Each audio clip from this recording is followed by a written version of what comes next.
Хаюшки, ну что, Хэллоуин прошел? Наверное, вам нравится этот праздник. А знали ли вы, что только за последний Хэллоуин в США было убито 8 человек? А вы знаете имя Рональд Кларк О'Брайен? Запомните его, ведь именно этот человек совершил самое страшное преступление в этот праздник. О нем и о других убийствах вы узнаете в этом ролике.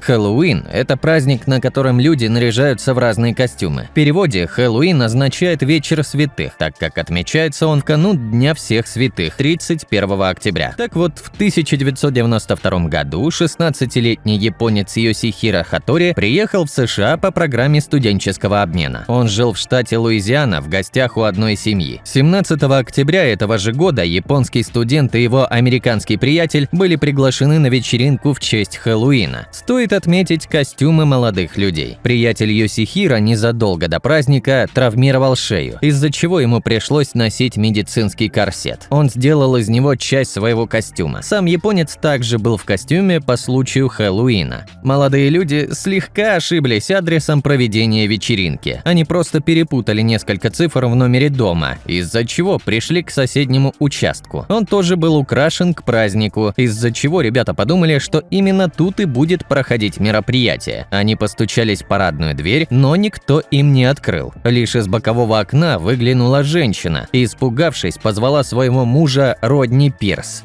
Из парадной двери вышел 30-летний мужчина с револьвером, работающий мясником в местном супермаркете. Йосихиро Хатори решил объяснить ситуацию и сказал, что они с другом пришли на вечеринку. Но Родни не стал слушать его, навел свой револьвер на 16-летнего студента и приказал замереть. Непонятно, то ли молодой человек не услышал, то ли не до конца понял, но он начал двигаться в сторону мужчины. Тогда же Родни Пирс и выстрелил в студента. Его американский друг срочно побежал к соседям, чтобы они вызвали скорую помощь, но, к сожалению, Хатори спастись не удалось. Он умер от потери крови по дороге в больницу. На допросе Родни сказал, что он просто хотел защитить свой дом от возможного грабителя, который вторгся на его территорию. Изначально против него не было возбуждено никакое дело. Мужчину просто отпустили домой. Но после вмешательства губернатора и консула Японии на него завели уголовное дело. Мужчина обвинялся в непреднамеренном убийстве. В мае 1993 года состоялся суд, на котором по решению присяжных его отпустили. Вот это жесть! Да, бывают же развитые страны. Родители погибшего, естественно, возмущались такому решению и продолжали судиться с убийцей. В итоге, спустя год, мужчину обязали выплатить около $600 тысяч семье пострадавших. Столь крупную сумму родители Хатори направили на создание двух благотворительных фондов. Даже не представляю, чтобы где-то в странах СНГ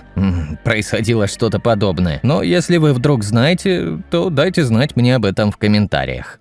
Если предыдущее убийство произошло из-за недопонимания, хотя сложно это назвать непонятной ситуацией, то следующее преступление было совершенно преднамеренно. 30 октября 1975 года 15-летняя Марта Моксли не вернулась домой прямо перед праздником Хэллоуин, а на следующее утро нашли ее труп, избитый клюшкой для гольфа, прямо у дерева, недалеко от дома. Девушка жила со своими родителями в штате Кентукки. Напротив их семейного дома расположился соседский, в котором жила семья Скейкел. Марта дружила с двумя мальчиками из той семьи, 17-летним Томасом и 15-летним Майклом. Именно в доме соседей обнаружили такую же клюшку для гольфа, которой убили Марту Моксли. Последним, кто видел девушку живой, был 17-летний Томас. Он стал главным подозреваемым в убийстве, но по данным судмедэкспертизы, смерть Марты наступила в промежутке с 21:30 до 22:00. В это время Томас находился дома и смотрел телевизор вместе со своим репетитором, а его младший брат Майкл заявлял, что в 21:30 попрощался с братом и девушкой и направился к двоюродному брату. В итоге найти виновного так и не смогли, но имя семьи Скейкел было навсегда испорчено.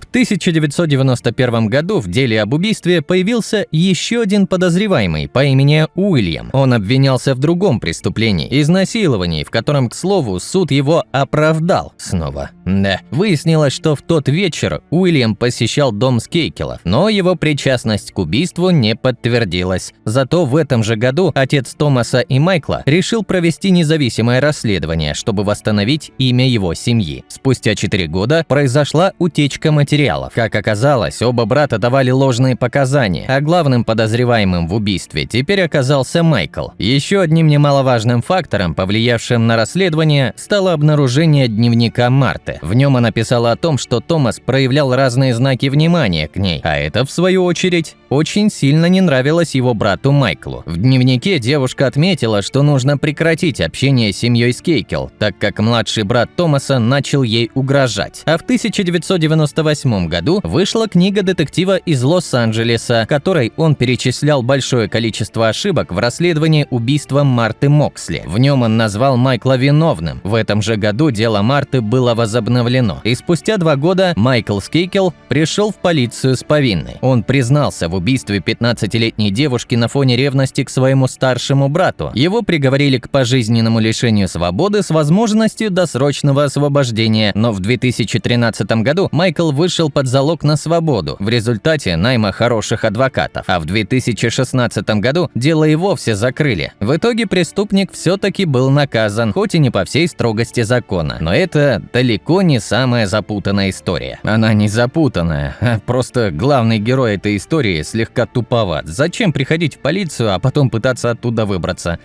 Да, умом он явно не блистал, поэтому в такое и попал. Опа, стихи. В 1957 году в штате Калифорния праздник Хэллоуин тоже было неспокойно. Удивительно, в дверь дома успешного предпринимателя, владельца 2 салонов красоты, ветерана Второй мировой войны Питера Фабиана, позвонили. На тот момент он и его жена уже легли спать, да и время было позднее, чтобы дети выпрашивали сладости. Питер проснулся, встал и пошел к двери, при этом взяв какую-то конфету в руки. Открыв дверь, он увидел женщину в маске. Она подняла руку, в которой был пистолет, спрятанный в пакет. Незнакомка выстрелила Питеру в грудь и скрылась. У предпринимателя была падчерица, которая сразу же побежала к соседям и вызвала скорую и полицию. Следствие долго не понимало мотивов убийства, а жена Питера не могла дать никакие показания, так как принимала сильнодействующие успокоительные средства, из-за которых находилась в невменяемом состоянии. Через 2 недели была арестована Джоан Рейбл. Эта женщина работала в салонах красоты, которые принадлежали Питеру, и достаточно часто бывала у них дома. Женщину уже арестовывали за кражу со взломом и нарушение в торговле спиртным. Ее задержали, так как алиби, которое она предоставила, не подтвердилось.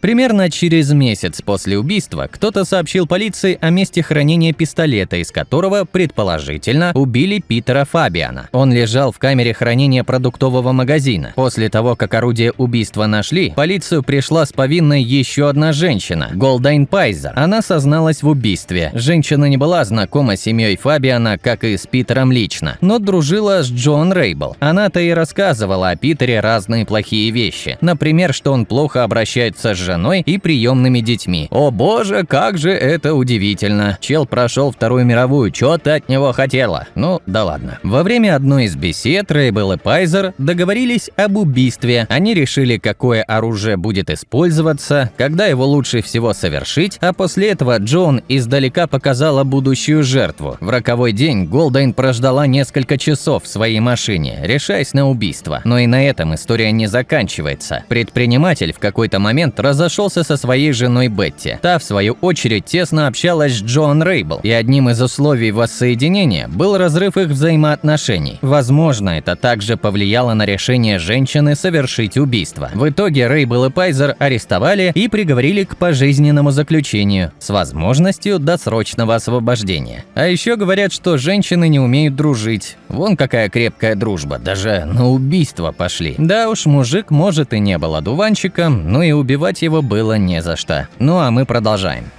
Получить огнестрельное оружие в США достаточно просто, что приводит к очень страшным последствиям. Это как-то мы уже заметили. В штате Техас было убито 3 человек. Все они находились на вечеринке в небольшом городе. Там они повздорили с еще одним мужчиной. Ссора переросла в драку на кулаках. В какой-то момент мужчина достал пистолет и расстрелял 3 обидчиков. Все они скончались от кровопотери и огнестрельных ранений. Как сообщается, предполагаемый преступник до сих пор находится на свободе. В этот же же день в городе Индианаполис погибла одна женщина, и еще 8 человек было ранено в результате перестрелки во время большой вечеринки. По данным полиции, все пострадавшие были в возрасте от 16 до 22 лет. На месте происшествия было найдено много огнестрельного оружия, а несколько человек задержали для допроса. Еще одно убийство произошло в штате Канзас. В ночной клуб в городе Уичита ворвался вооруженный мужчина. Он произвел несколько выстрелов и скрылся. Сообщается, что стрелок до сих пор не был обнаружен. В результате происшествия погиб один человек, еще 2 ранено. Во Флориде в Хэллоуин тоже было неспокойно. Сообщается о 2 погибших и 18 раненых. Там тоже возникла перестрелка. И напоминаю, все это в Соединенных Штатах Америки. Еще 6 подростков пострадали в штате Луизиана на домашней вечеринке. Все они получили огнестрельные ранения. А в Чикаго в результате перестрелки пострадало 25 человек и еще 1 погиб. Всего за время праздника Хэллоуина погибло 8 человек. Еще около сотни были госпитализированы с огнестрельными ранениями. Некоторые из них находятся в критическом состоянии. Это, в свою очередь, подтверждает факт того, что в Америке есть большие проблемы с неограниченным доступом к огнестрельному оружию.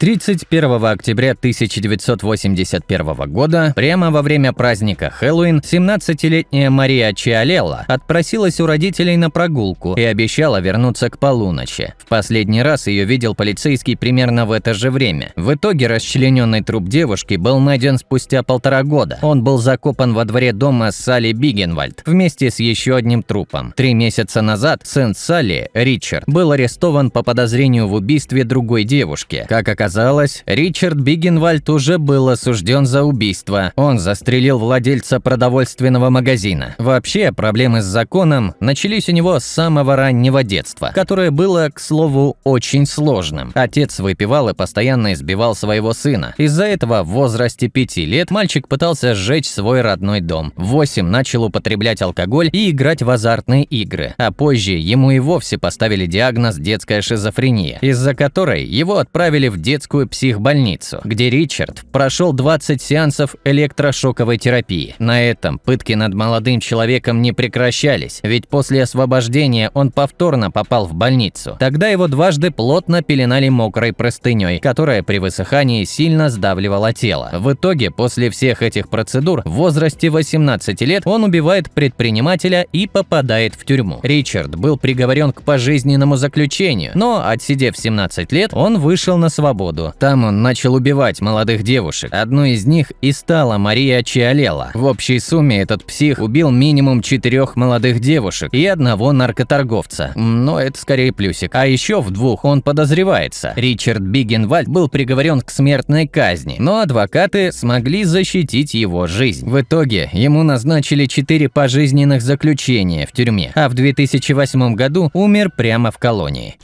31 октября 2021 года в Токио произошел настоящий теракт. 24-летний Кето Хатори, переодетый в костюм Джокера, устроил резню в столичном метро Японии. Помимо этого, он устроил пожар прямо в вагоне. Он ранил 17 человек, один из которых находился в критическом состоянии. Но что надоумило молодого человека совершить столь страшное преступление? Вы хотите услышать слово «аниме»? Но нет, Кето Хатори на допросе заявил, что потерял работу, а его отношения с друзьями полностью разрушились. Он впал в отчаяние, ведь у него не осталось никого из близких, кто бы мог его поддержать и помочь. В итоге он захотел умереть, но сделать это особенным образом. Как сообщил Кето, он хотел добиться самого жестокого приговора из всех возможных – смертной казни. Для этого он и собирался устроить теракт и убить несколько человек. Первый пострадавший от нападения стал мужчина, который сидел рядом с преступником. Кето распылил ему в глаза пестицид, а после ударил ножом в грудь. Потом он разлил в вагоне жидкость для зажигалок и поджег ее, а после пошел дальше устраивать резню. Изначально пассажиры поезда подумали, что это некое шоу, приуроченное празднику, поэтому многие просто снимали все на телефон и не спешили эвакуироваться. Всю опасность ситуации люди начали понимать, когда увидели окровавленное тело и нож преступника. Но даже этот теракт не так ужасен, как последнее преступление в нашем списке. Кто-кто, а 30-летний офтальмолог из штата Техас, опять США, умеет испортить праздник. Рональд Кларк О'Брайен в середине октября заходил в аптеку, чтобы приобрести цианид калия. Это крайне токсичный яд, способный с легкостью убить человека. В той аптеке его не устроил вес и цена товара, из-за чего он ушел в поисках более подходящей. А в праздник Хэллоуин 31 октября 1974 года Рональд гулял вместе со своим сыном Тимоти, дочкой, соседом и еще 3 детьми. Дети по традиции ходили за конфетами к соседям. Перед сном Тимоти съел одну из конфет, после чего ему почти сразу стало плохо. У него началась сильнейшая рвота. Мальчик умер по пути в больницу. Отец заявил, что не знал об отравленных конфетах. Полиция тут же принялась за поиски возможно ядовитых продуктов и нашла их у всех детей, которые были в тот день на прогулке. Против Рональда выдвинули обвинение в тяжком убийстве и 4 покушениях. Свою вину он не признавал. Но, как оказалось позже, О'Брайен застраховал жизнь своих детей на десятки тысяч долларов в разных страховых компаниях. В один из банков он позвонил на следующее утро после смерти Тимоти. Рональд был банкротом. За счет страховки, полученной от банков за смерть детей, он хотел расплатиться с долгами. В газетах мужчину называли человеком, который убил Хэллоуин. На суде он продолжал заявлять о своей невиновности, но в июне 1975 года суд присяжных признал Рональда О'Брайена виновным в убийстве собственного сына с целью обогащения и приговорил к смертной казни на электрическом стуле. Приговор был исполнен в 1984 году. Тут даже комментировать ничего не буду, просто мерзкий урод. Что ж, ну а сегодня вы узнали об ужасах, которые происходят во время праздника Хэллоуин. Спасибо за просмотр, берегите себя, своих детей, семью, любите маму, уважайте котиков и всего доброго, до встречи в следующих видеороликах. Пока!